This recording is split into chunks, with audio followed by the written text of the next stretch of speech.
Hello guys, welcome. Welcome to another episode of Ripster Daily Trade Recaps and Teachings. So, so nice day today, huh? Didn't even have to do much with SMCI news and the gap fill shorts. So there's not much, a lot of things to recap. Personally, I only had just traded two or three tickers. That's it. Didn't even have to do much, like I said. So I'm gonna try to recap a few of those trades. Not 6, 7 tickers. We will recap and see how the community did and how are the community trades on that. I'm not gonna do the introduction, but I'll just quickly let everybody know if you're new to the community. All these or my Twitter or my YouTube, all these trade recaps and teachings are either from my community or anything I tweet out or anything I discuss with you in previous YouTube videos. We have a repeatable trading system. We have repeatable setups day in day out. Every day we make our game plan. You see the game plan in front of you. All the tickers there. What are we gonna trade? What's the support? What's the resistance? We have day 2, day 3 levels. We have daily sheet. How to trade the dailies stocks like SPY, QQQ, Apple, BA, AMD, NVDA, all those, and then we have NVDA low float game plan as well. So we do all this in the morning, and we are ready for the day, and we are in our community. We are watching all the scanners. We have 5 6 scanners. We are listening to the news bots. Breaking news is right on the voice, and then we have a breaking news on our trading floor. Thousands of traders are on trading floor, trading every day in our community. I'm also have on there sharing my ideas on the voice as well, guiding the community through the trades. So that's the pretty much the introduction, and just want to quickly start with the recap. So we're gonna start with talking about the markets today. SPY QQQ. Let's look at SPY. So SPY was gapping up crazy this morning. QQQ was gapping up over the breakout levels today. So like I always say, markets always have a personality. Every morning market has a personality. So the personality today market was the gap up. Huge gap up. You can see the gap. Huge gap, right? So whenever there is a gap up, we have an opportunity of a gap fill. We have an opportunity of a gap fill short. So we are always careful on the long side, right? It's pretty levels pretty clean. You can see here levels pretty clean. So when we have a gap up, and as I tweet often, as I teach often, if you're an options trader, SPY QQQ options trader, you trade for living, gap up and gap downs are the biggest days, or inside out days are your biggest day of trading. I did that webinar as well, explained that in detail. I try to explain that in all my my Twitter tweets as well. I try to talk about this all the time, right? So today SPY QQQ presented us an opportunity of a gap up. So when we were gapping up, so here's okay, let's look at my guidance, right? So I already said there's going to be some profit taking, right? Because it's too much gap up because of not really any crazy news, and there will be some profit taking. Maybe we do a B minus short scalp. So what is a B minus short scalp? B minus short scalp is against the trend just to 34.50, and after that we'll see how it goes. So here's goes. Profit taking in the gap, B minus short scalps. Profit taking short scalps, watch 34.50 to cover some. So we short here, we start to cover here in the 34.50s. Now we watch the 10 AMs. We hold our shorts and we see if the bounces hold. But the bounces fail, you add back. So what do I say? 10 AM rejected the clouds, stay bearish. Right? So if you have puts, if you have 574 puts, 573 puts, you stay bearish. And then because we have a big gap to fill, and there we go right into the gap, and then our targets I gave was 570 to 45, 572s, then I gave 490 targets. Then we continue to flush. So we continue to flush down to our targets, and then I also gave a profits to 489, profit target of 489 on QQQs, and we started going to flush again there. What? It's a repeatable system, right? So if you're shorting, you have an option. It's a great day to stay short all day. If you're small account, yes, small accounts have challenges, but you have to hold your shorts, right? A day like today, you have to at least get the half the gap fill, or 0.61 Fibonacci. You start your Fibonacci's from here and you go up till the top high of the day or pre-market high. It does not really matter. So but you have to trade the gap fill, and And then of course we have NVDA news, and that flushes us more. The market goes big flush, and we you know we have a profitable trade, right? It's a profitable trade right from the open. You can see the guidance. Not a single time I told everybody to go long. Not a single time. We were bearish, bearish, bearish. Our system was bearish all the way. There was a there was a failed try to curl, but all day we were bearish, right? If you bought $1,000 puts, you made probably 3-4 grand. You know, a lot of puts went a lot, but not everybody can trade zero DTE. That's my problem with a lot of new traders. They do not understand zero DTE, and they still want to trade options. You have to spend lot of time, many months learning options. You will learn by losing, right? Because if you don't study, then the options will, they're not gonna work for you. It depends, do you understand them or not? Because a zero DT option, will go 100% when on this dip, and when it swipes back up, um, is going to lose most of its value. And you are going to say, when I was down $3, my option was up $100 and it bounced $1, and my option is already down 90%. What's going on here? You're not going to be able to figure out, and you're going to ask others what's going on with my options, because those are zero DTEs, gammas, delta, theta. You don't understand all those. So make sure you understand all those if you trade options. But you don't really have to trade options on this gap fill. You short anything which is weak in the market. Like we talked about, Microsoft was a short, Microsoft was weak. Let's look at Apple. Apple was okay. So when market is gap filling, you have to find those shorts which gives you opportunities. Meta was an A plus short because Meta had a gap here, right? So Meta had a big gap here. Market is weak, Meta has a gap, you short Meta. You trade Meta short, or you take Meta options, or you short Tesla short, Tesla short, or do you short any of those? That's what everyone was doing. Everyone was doing gap fill trades. So you take those shorts. You see, let me show you Tesla. So Tesla was heavy all day as well.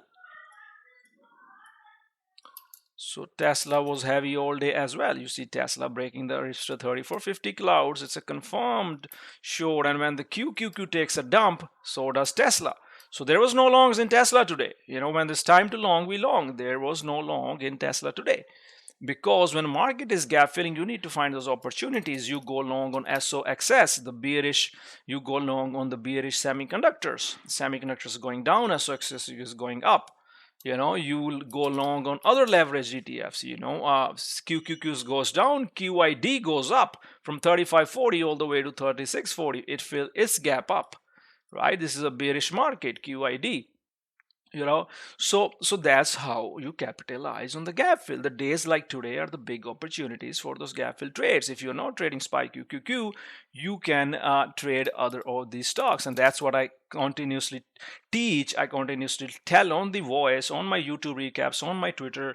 I guide everybody through these trades and make sure they understand the setups. A lot of traders, we were 14% red, 14% red today, and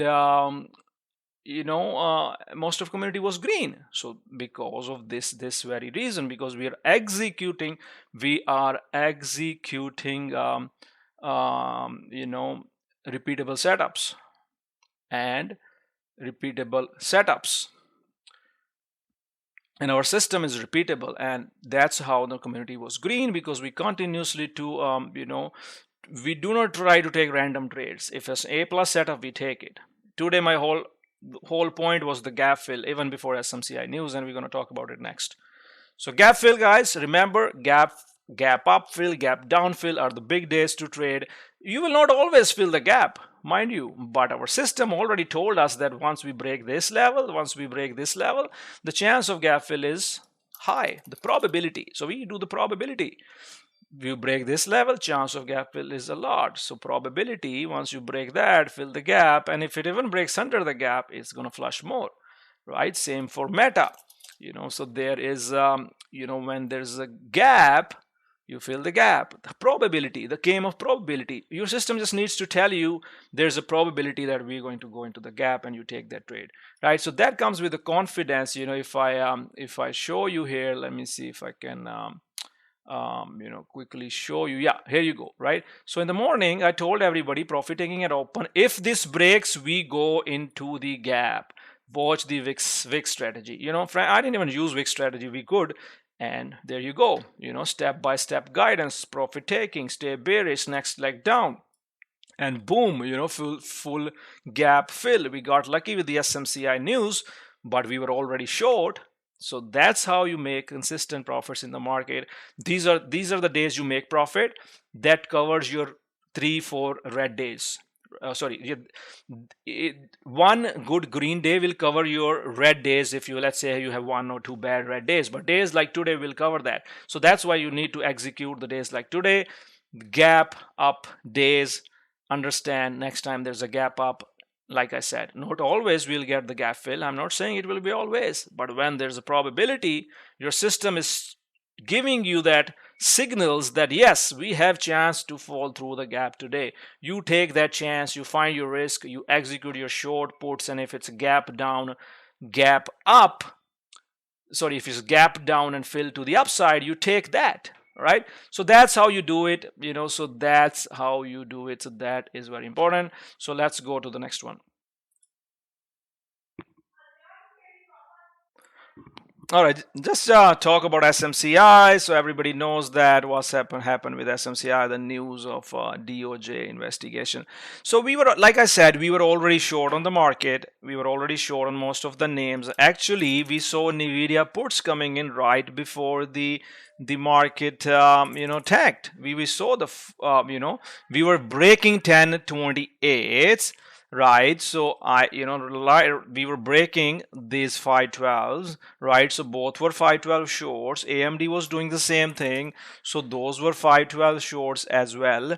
So and as soon as the NVIDIA news hit, then of course we got the flash. I was on the voice, and our news bot alerted that DOJ is doing investigation. Right away on the voice I said, this is bad, really bad. I told my community that this is like, sometimes you have to make a judgment call that you're gonna trade the news, how are you gonna trade the news or not. So that was the day, right? You have to how do you trade that news? And we had a swing as well, and I told everybody that we need to cut a swing. So this is something we have to make a judgment call. SMCI already has Heidenberg case. They're already delaying 10K, and now DOJ investigation. There's going to be knee-jerk reaction. Every investor is going to try to sell off because there is no law. There's a new knee-jerk reaction. Anyways, as soon as we heard the news, right away I hit the market orders. I didn't go big size. For me, I just hit market orders on 50 puts, and of course a lot of the traders in the community hit it at as well right away, just as soon as they heard the news. And I filled at 3.7 on those my 50s. I finally got out on a lot of them at not really like at the highs, but 10 or 11s, but you know how high they went. After that, even after the hold, I told everybody we are going to this 400 level. It's pretty bad. And of course, we are going to go to 380. So we add after the hold, the traders add the shorts after the holds. And I had one more trade I added later. So I covered my 400 puts, and then when it, then I added more. I added 380s. I have to find a screenshot, and that also that one I only take like 20 contracts, and that went for me like probably went a couple 100% there, or maybe they were $8 to 15 or something, don't remember. But so I took those puts as well, and I covered, because 380 is a big support. You have to see where we are bouncing today. So 380 is a big support. So 380 was a big support. So I told everyone, we look at the book map, we look at where the buyers are and where the sellers are. So you see the first big swipe and then slow fade back. And when we were slow fading back, then I was guiding my community about our possible targets on the shorts, because I told everyone you can take the initial profit, the initial fade, you take some profit and you buy some more, right? So if let's say I have 50 contracts, I made certain amount of money, I can easily buy 5-10 contracts from the profit I made. right? If I, let's say if I made 10 grand, right? Let's say, see, we made a 10 grand. I can easily risk 2-3 grand from that profit to buy the other lottos, right? So that's what I told everybody to do. And there was a buyer at 390. We were looking at the book map. I already showed you guys my book map on Twitter. I might have it somewhere here. Let me see if I can show you guys. Where is it? Where is it? Okay, let's see. Let's see. Yeah, there was, yeah. So we were talking about these buyers. These buyers cleared one by one, one by one, one by one. 390 gone, 385, 380. Those are the targets I gave the community, and then the final target was 375. I did tell everyone good spot to lock some. Why? Because this is the low. This is the recent low, right? So this is the recent low, and of course the buyers came right there. We dipped under 380. I said it's all about 380. So they held 380 again. So support and resistance is not just a random myth. You see how at the same exact level the swipe comes. Why? Because 380 is a support.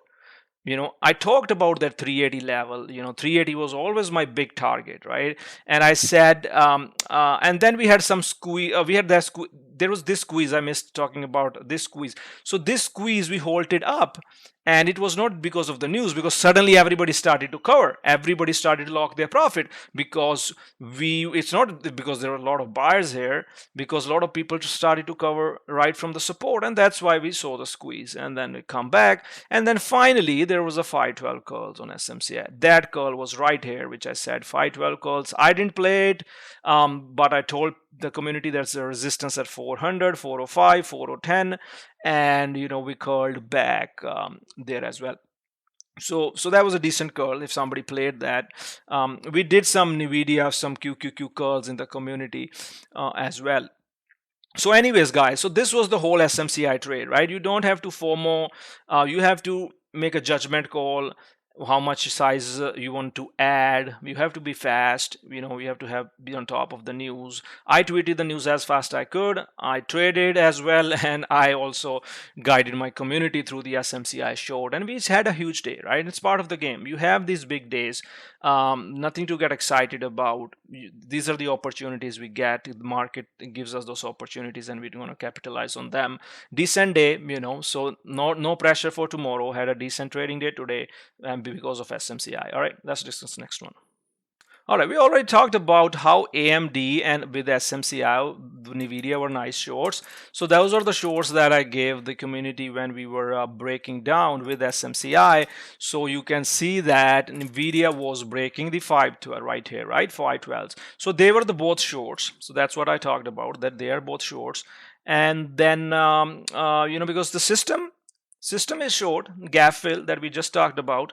And then bad news on the sector, semis. So that's one's a short. AMD was a short as well, but it held better than NVIDIA and it bounced. And you've had to finally cover it when it didn't go anywhere. So that was a 512s and then 3450 scalps. NVIDIA was much better. And you could long XOSS on that. And I think SOXL was a short. XOXL was a short. Yeah, so you could see XOSL was short and XOS. You could basically short any of the semiconductors when that sell-off was happening. Look at the Qualcomm, beautiful gap fill, a lot of opportunities there. ARM, beautiful gap fill, a lot of opportunities there. That's why, guys, we were lucky to have the news. We were lucky to have the gap fill. Days like today, there will always be another day like today. So make sure you remember the teachings from today and execute next time. All right, let's look at Micron. So why didn't I trade Micron today? So what's up with it, right? So Micron we traded yesterday after hours. Was a profitable trade. It did good there.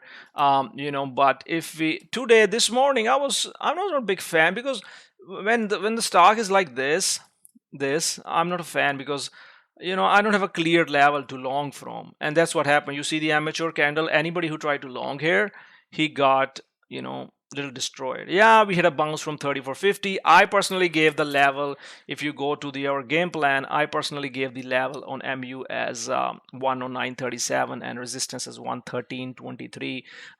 Basically 109, 110. I said only long versus 109, 110. Yeah, it pulls back 110. You can probably long risking this area if you want. You made a couple of dollars. I was not interested. because it could easily chop. So I was not interested. That was the reason I was not interested. I didn't have my good risk reward. I did because I saw this candle and I didn't see enough range, you know, $2-3 range for me to buy it and bounce the scalp back, right? I was looking for a breakout trade where it pushes to 115. That never came. But regardless, MU gave a nice short when we were short scalps, when we were breaking down with the SMCI.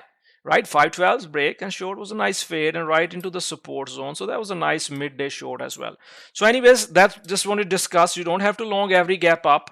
You have to understand. See, there's no gap fill on Micron, right? So you understand the gap fills and the levels and the, you know, the price action. So you have to make a calculated decision that comes with experience. That's why I show you hundreds of examples every day, different examples. All right, let's quickly look at coin. Coin was this idea that I shared on Twitter a few days back. You can see this flag, and I just you know, and no, it's not, and no, it's never a BS. And I always show you the real stuff and my real guidance. Okay, so what was happening, right? So I gave this QQQ swing right from here, 163s with a defined risk, and then we were pushing nicely on the swing, and then this was a flag that I shared with you guys on September 24th, and then this flag triggered today. I think I tweeted as well in the morning, this triggered today, right? So I tweeted it that this has triggered, and look, once it triggered, where did it go? Right, so you see that where did it go? It's breaking out the flag on the daily, MTF cloud long, pulled back with the market, held MTF cloud and pushed back all day long, you know. So that was a beautiful trade, and it's also a beautiful swing, you know. So that's the beauty. So that's the beauty of coin, you know. So it was a repeatable setup. So hopefully you guys executed as well. MSTR was strong as well. A lot of traders traded that in community with our levels, you know. Big candle with the market were reclaimed. Bitcoin is pretty strong. A coin is a swing, still a swing. I told people swing as well. So let's see how it goes. All right, next one we're going to quickly look at Boeing. Boeing was another impressive one today because Boeing was an MTF. Boeing was an MTF cloud breakout, right? So you see that there was the Boeing. I was on the voice. I told everybody that Boeing is going over MTF.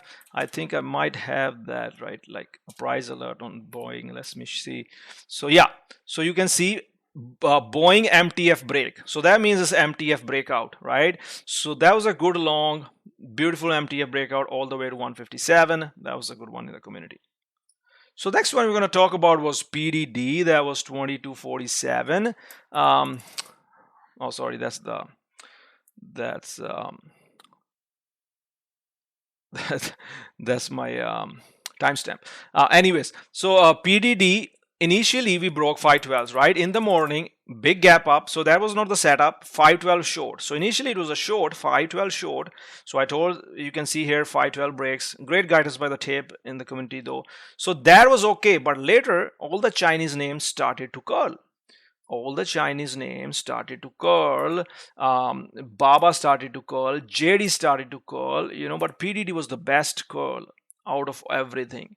Look at this, repeatable 3450, 512 reclaim, 512 reclaim, 3450 bounce, downtrend break, and where we go, big push, flag, push, right? So then I guided everybody to keep moving their stops up, you know, over 512 curl setup. There was a 130 seller that cleared, and I told everybody do not cut until 512 breaks, and PDD pushed on to 132 almost and then broke, and that was the exits.